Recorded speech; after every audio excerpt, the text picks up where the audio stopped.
دنیا میں ایمان پر قائم رہنا یہ اللہ کا سب سے بڑا فضل ہے۔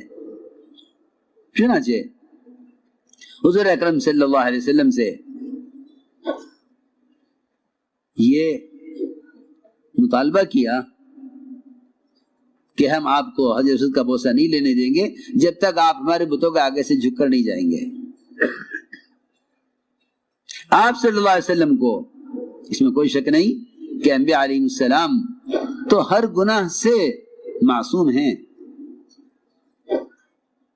شرک تو کوئی تصور نہیں کر سکتا کہ انبیاء کے ساتھ شرک کا تصور بھی ہو انبیاء کو، کیونکہ وہ اللہ کی توحید کو قائم کرنے کے لیے بھیجے گئے ہیں۔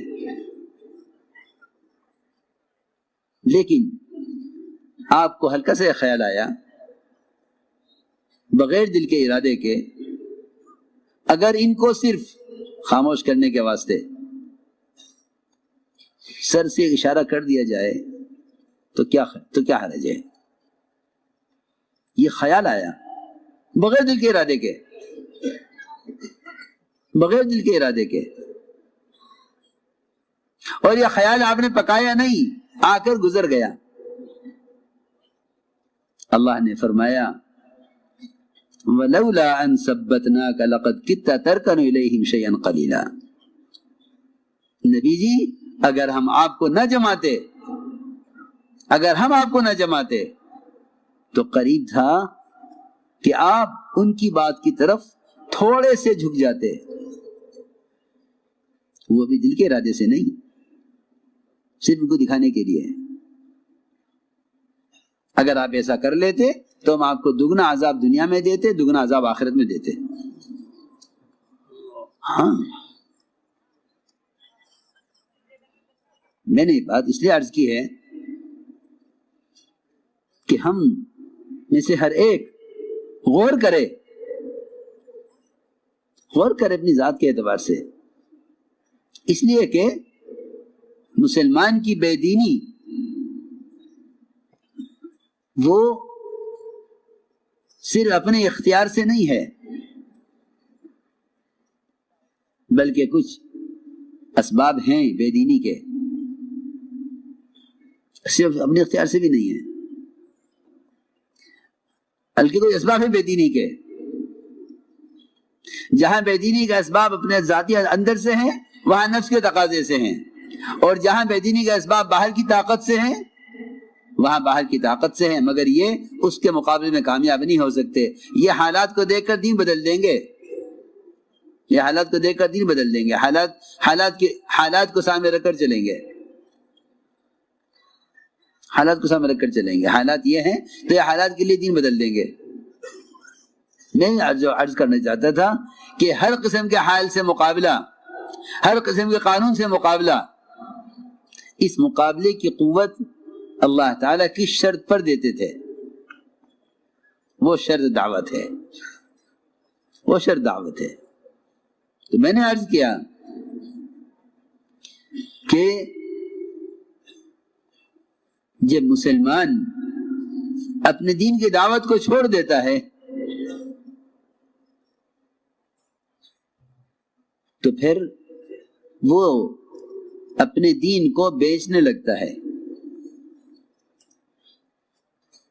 دین کا بیچنا میں نے عرض کر چکا کہ اگر ایک سنت کو بھی یہ کہہ کے چھوڑ دے کہ حالات، قانون، ماحول یہ سنت کا سے روک رہا ہے تو یہ اپنے دین کو ختم کرنے والا ہے۔ میں اس کی مثال دیتا ہوں ابھی۔ بڑا جنگل لکڑی کا میلوں میں پھیلا ہوا، بڑا جنگل لکڑی کا میلوں میں پھیلا ہوا، لوہے نے جنگل کے بادشاہ سے ایک بالشت لکڑی کا مطالبہ کیا کہ تمہارے پاس اتنی لکڑی ہے، ہمیں اس میں سے ایک بالشت لکڑی دے دو۔ ہمارے پاس تو لکڑی ہی نہیں، ہم تو لوہا ہیں۔ بادشاہ نے اپنے وزراء کو جمع کیا، بھئی یہ ایک بالشت لکڑی مانگتے ہیں۔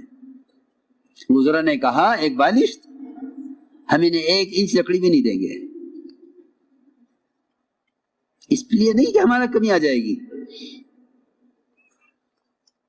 میری بات بہت توجہ چاہے گی. ہم انہیں 1 انچ لکڑی بھی نہیں دیں گے. میں یہ ساری جو بات کہہ رہا ہوں یہ بالکل صحابہ کرام کے عزم اور ان کے دین پر استقامت کی کا یہ ترجمہ ہے جو میں کہہ رہا ہوں. یہ سابق قصے ہیں. یہ اس جو مثال دے رہا ہوں یہ صحابہ کے ہر زمانے میں باطل کو جواب دینے کا کی یہ سب سے عمدہ مثال ہے. وزراء نے منع کر دیا کہ نہیں ایسا مت کیجیے. بادشاہ نہ مانا. بادشاہ نے کہا اتنی لکڑی ہمارے پاس، میلوں میں جنگل کھڑا ہوا ہے، بے شمار درخت، بے شمار شاخیں، بے حساب لکڑی، انہیں 1 بالش کی ضرورت ہے، دے دو.